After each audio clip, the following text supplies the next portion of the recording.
আপনাদের সন্তান যদি খেয়াল রাখবেন, সন্তান যদি বিপদগামী হয়, পথভ্রষ্ট হয়, কিয়ামতে জবাব দিতে হবে। আপনি কোরআন হাদিস এজমা কিয়াস মানেন, আর আপনার ছেলে কাজে কোরআন হাদিস মানি, এজমা কিয়াস মানি না, কি বলেন? হলো? সে কি আপনার মতে আছে?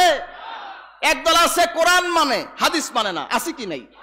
আর একদল আছে হাদিস মানে এজমা কিয়াস মানে না, আছে কি নাই? আছে। ওনাগর সময় এজমা কিয়াস লাগে, আর আমাগর সময় এজমা কিয়াস লাগে না, বুঝেন নাই? ওনাগর সময় সব জায়েজ, আর আমাগর সময় সব বেদাত, সব এগুলি আপনার মূর্খ, আর অন্য সব জ্ঞানী।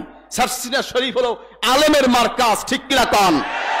এখান থেকে লক্ষ লক্ষ আলেম পয়দা হয়েছে, জন্ম দিয়েছে সারসিনা, ঠিক কিনা কন? সারসিনার এই ব্রাঞ্চ ৪,৫০০ ব্রাঞ্চ, সারসিনার ব্রাঞ্চ বাংলাদেশে আছে, আছে কি নাই? হাজরিন, আলিয়া মাদ্রাসা ৪,৫০০ সারসিনা শরীফ হয়েছে। দাদা হুজুর কেবলা বরাব্বা হুজুরের দোয়া এজাজ পৃষ্ঠপোষকতায় বাংলাদেশে ৪,৫০০ আলিয়া মাদ্রাসা হয়েছে। কাকের বাসায় কুকিলের ডিম পেরেছে, কি ভুল বললাম নাকি?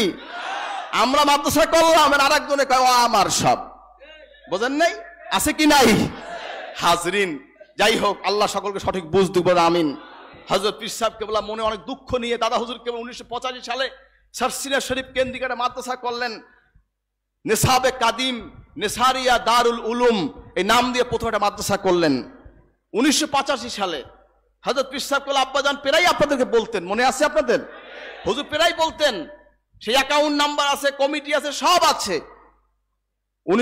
দাদা হুজুর কেবলার কাছে প্রশ্ন করলেন, আব্বাজান, আব্বা, এত বড় আলিয়া মাদ্রাসা থাকতে বাংলাদেশের প্রথম টাইটেল মাদ্রাসা, ব্রিটিশ আমলে কলকাতার বাইরে কোনো আলিয়া মাদ্রাসার মঞ্জুরি ছিল না। ঢাকা আলিয়ার আগে সারসিনা আলিয়া, ঢাকা ইউনিভার্সিটির আগে সারসিনা আলিয়া মাদ্রাসা। বলেন আলহামদুলিল্লাহ। হাজরিন, শেরে বাংলাকে ফজলুল হক সাহেব বড় আব্বার মুরিদ ছিলেন। হাজরিন, ব্রিটিশের সরলাটকে নিয়ে আসলেন। বড় আব্বা বললেন, তুমি আমার মঞ্জুরিটা দিয়ে দাও। ব্রিটিশের লর্ড তিনি এই সারসিনা মাদ্রাসাকে তিনি কামেলের মঞ্জুরি দিয়ে দিলেন।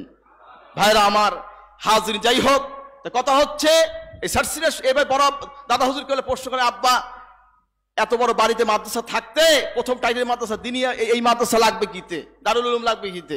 দাদা হুজুর কেবল মিসকি হাসি দিয়ে বললেন, বাবা, বড় গাছের নিচে একটা চারা গাছ লাগিয়ে গেলাম, বড় গাছ যেদিন মারা যাবে চারা গাছটা বড় হইয়া যাবে।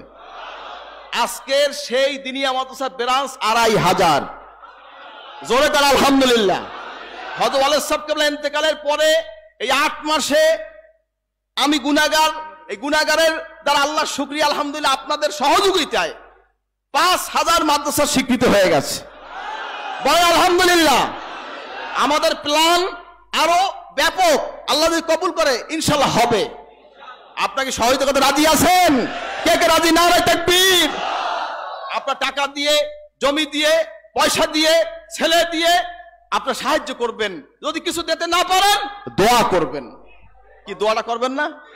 সেখানেও কৃপণতা করবেন, কি দোয়া করবেন? কেরা কেরা? নারায়ে তাকবীর।